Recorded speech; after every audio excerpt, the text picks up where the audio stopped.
Good evening everybody and welcome again to my channel. So today, I will be doing a requested video for you guys.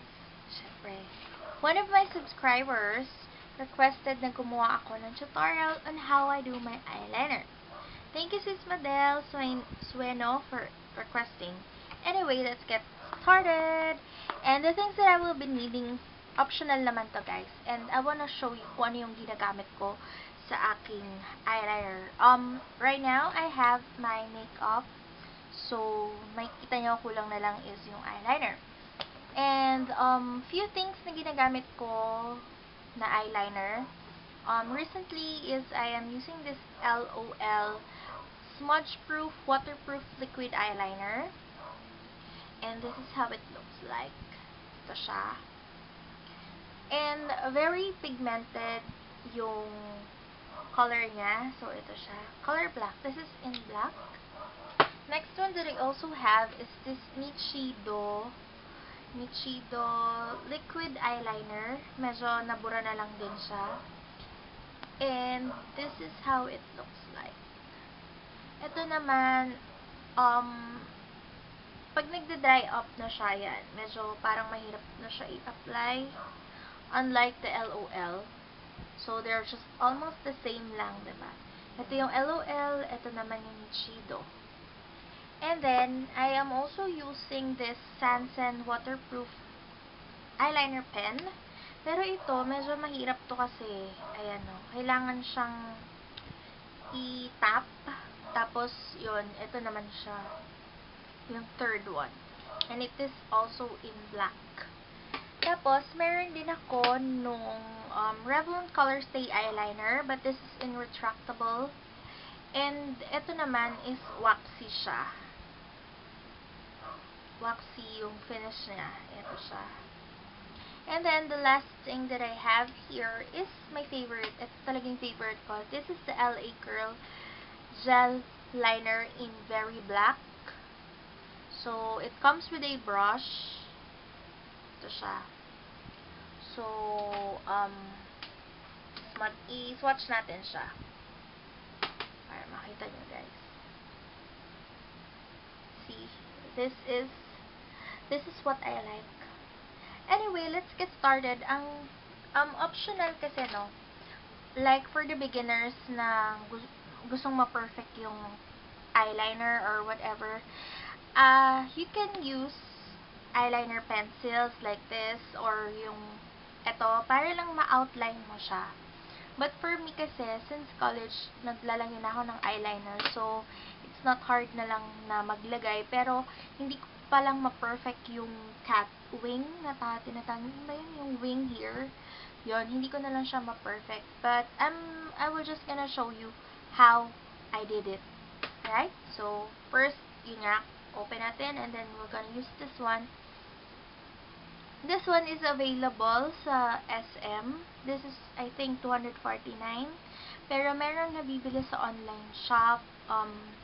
I will just provide a link kung saan ako pwedeng makakita ng eyeliner na ganito.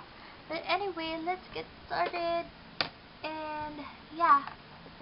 So, una, kuha nga ako ng amount. And then, ako kasi hindi ako sanay maglagay ng isang kamay. Para perfect ko talaga siya, hahawakan ko yung kabilang dulo. And then, I will just apply it.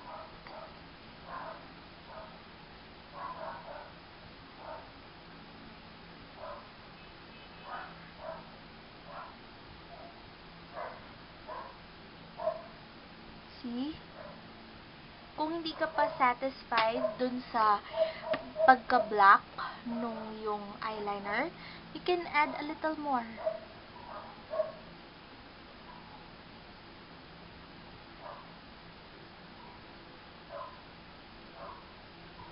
So, ito siya. Yan yung itsura niya. So, I'll just apply it ulit dun sa kabilang portion para makita nyo din. So, hawakan mo ulit siya on the end part.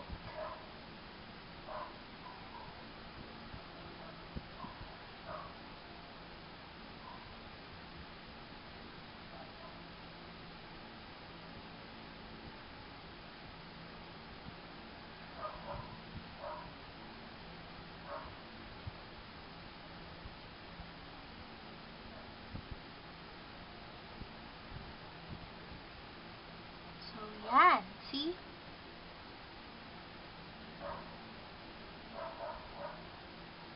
Medyo minsan di ko lang talaga na perfect yung itong side na to.